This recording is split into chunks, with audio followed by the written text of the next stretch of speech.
Group में इसे share करें और इसे सब्सक्राइब और लाइक ज़रूर करें। ठीक है, धन्यवाद। पसंद किए थे। और आज का जो नया टॉपिक होगा वो होगा कि कॉलोनियल रूल के समय में, है ना, ये कॉलोनाइजर्स जो थे, खास करके ब्रिटिश को ज़्यादा हम लोग को फोकस करना चाहिए। Not only Britishers but also French, Dutch etcetera, है ना, कि उन लोगों ने आखिर में हमारे यहाँ रिसोर्सेज का इस्तेमाल किस तरह से किया।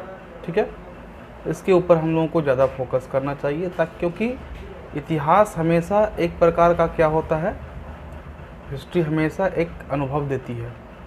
ठीक है, तो हमें कहीं ना कहीं कॉलोनाइजेशन का जो हिस्ट्री है उस हिस्ट्री से भी हम लोगों को प्रयास करना चाहिए कुछ सीखने का, है ना। रिसोर्स यहाँ पर हम जो सीखने वाले हैं वो ये कि रिसोर्स को हम कैसे डेवलप कर सकते हैं, कि कॉलोनियल रूल के समय में आखिर में क्या ऐसी बड़ी वजह थी जिसके चलते ब्रिटिशर लोगों ने हमारे ही कंट्री को सिलेक्ट किया। ठीक है, तो ये समय है आपका 18th सेंचुरी के आसपास का। ठीक है, 18th सेंचुरी के आसपास का समय है, जब उस समय में क्या हुआ था बच्चों कि आपका जो कॉलोनाइजर्स लोग जो थे, है ना, उनका मेन अटेंशन था खास करके जो डेवलपिंग कंट्रीज हैं उन सभी देशों पर। ऐसा इसलिए हुआ था क्योंकि उस समय जो है मिड 18th सेंचुरी में खास करके यूरोपियन कंट्रीज़ में जो है इंडस्ट्रियलाइजेशन की शुरुआत हो चुकी थी, और इंडस्ट्रियलाइजेशन की शुरुआत होने की वजह से जो है उन लोगों का जो खुद का जो नेचुरल रिसोर्स था, है ना, और नेचुरल रिसोर्स पर एक बहुत बड़ा संकट मंडराने लगा कि भाई यदि हम सभी रिसोर्स का यदि यूज हम कर देते हैं तो भविष्य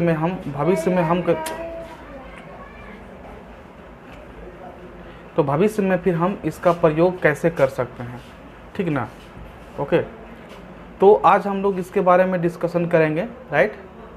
सो you can see here the history of colonization reveals that rich resources in colonies were the main attraction for the foreign invaders, है ना।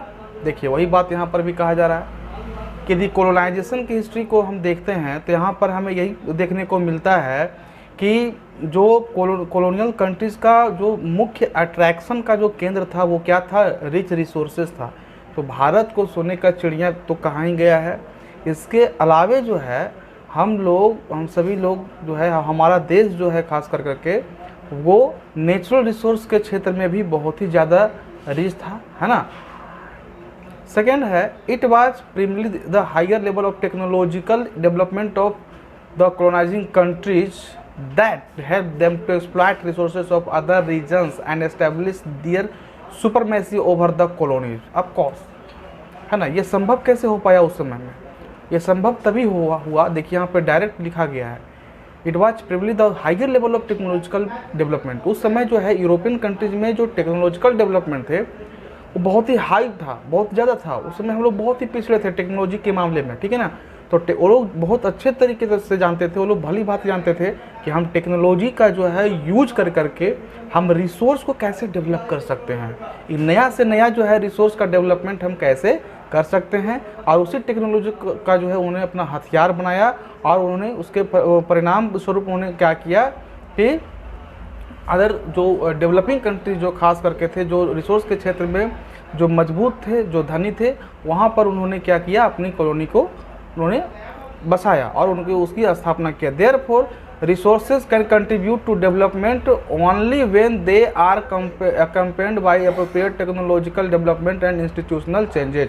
ठीक है ना, इसका मतलब यही समझ में हमको आता है कि रिसोर्स का जो है कंट्रीब्यूट तभी हो सकता है डेवलपमेंट के क्षेत्र में जब हम पूरी तरह से जो है सो टेक्नोलॉजिकली हम डेवलपमेंट हो, और इंस्टीट्यूशन के क्षेत्र में, रिसर्च के क्षेत्र में भी हमें स्ट्रॉन्ग होना पड़ेगा। तभी हम यह कह सकते हैं कि किसी भी रिसोर्स का जो है वो डेवलपमेंट के मामले में, डेवलपमेंट के क्षेत्र में जो है कितना कंट्रीब्यूशन हो सकता है, isn't it? So India has experienced all these in different phases of colonization, और इन सभी एक्सपीरियंस का जो है इंडिया को फ़ायदा भी मिला। उन्होंने इस एक्सपीरियंस का यूज़ किया कि भाई ब्रिटिशर्स लोग कॉलोनाइजर्स लोग जो है हमारे देश का रिसोर्स का जो है किस प्रकार से एक्सप्लॉयटेशन करते थे, that was only possible because of the ability of the or development of higher level of technology and institutional levels, isn't it? Therefore in India, development in general and resource development in particular does not involve the availability of human resources and the historical experience, isn't it? So here we can see that कि India ने भी इसी औजार का प्रयोग किया कि भैया बिना हम टेक्नोलॉजी के रिसोर्स को हम डेवलप सही से नहीं कर सकते हैं, ठीक है। Now comes to another point that is about the conservation of resources.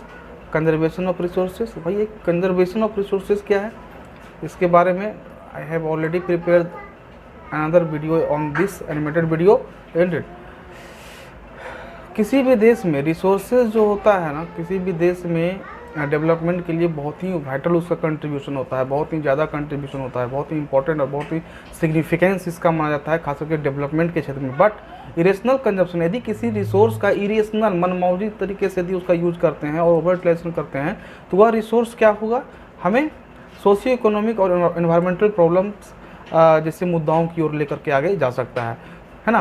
तो रिसोर्सेज का यदि ज़्यादा एक्सप्लॉयटेशन होता है तो दो तरह का प्रॉब्लम क्रिएट होता है, socio economic and environmental problems, right.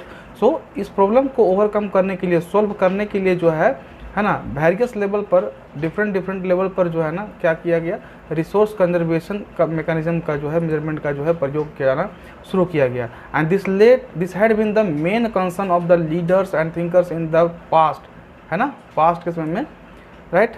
यह बहुत एक बड़ा कंसर्न मुद्दा बन करके आया। एक एग्जांपल दिया गया एक लीडर के बारे में, से महात्मा गांधी जी के बारे में कहा गया है ना, उन्होंने अपना विचार जो है सो इसके बारे में सही तरीके से रखा, राइट। उन्होंने भी जो है इसके बारे में सही तरीके से बताया है कि रिसोर्स कंजर्वेशन के जो है उन्होंने अपना विचार खुद रखा है, voicing his concern about resource conservation in these words. उन्होंने क्या कहा, उन्होंने कहा कि there is enough for everybody need and not for everybody's greed. लालची इंसान जो है उसके लिए क्या है ना, इस संसार में कुछ भी ज़्यादा नहीं हो सकता है ना, क्योंकि वो लालची है, उसका महत्वाकांक्षा, उसकी इच्छाएं असीम है ना, वो क्या है, उनकी जो इच्छाएं हैं वो अनंत है, ठीक है ना।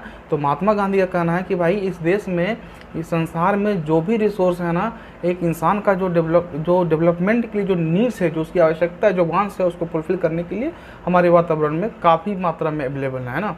बट एक लालची इंसान के लिए कुछ भी नहीं कर सकता है, क्योंकि उनकी जो नीड्स हैं वो अनवांटेड हैं, ठीक है ना, अनकाउंटेबल है, उसको हम काउंट नहीं कर सकते हैं। उन्होंने दूसरा बात उन्होंने कहा कि place the greedy and selfish individuals and exploitative nature of modern technology as the root cause of the resource depletion at the global level. उन्होंने दूसरा जो सबसे बड़ा बात कहा कि भाई जो हाई टेक्नोलॉजिकल जो डेवलपमेंट है ना, यह एक सबसे बड़ा मुद्दा हो सकता है।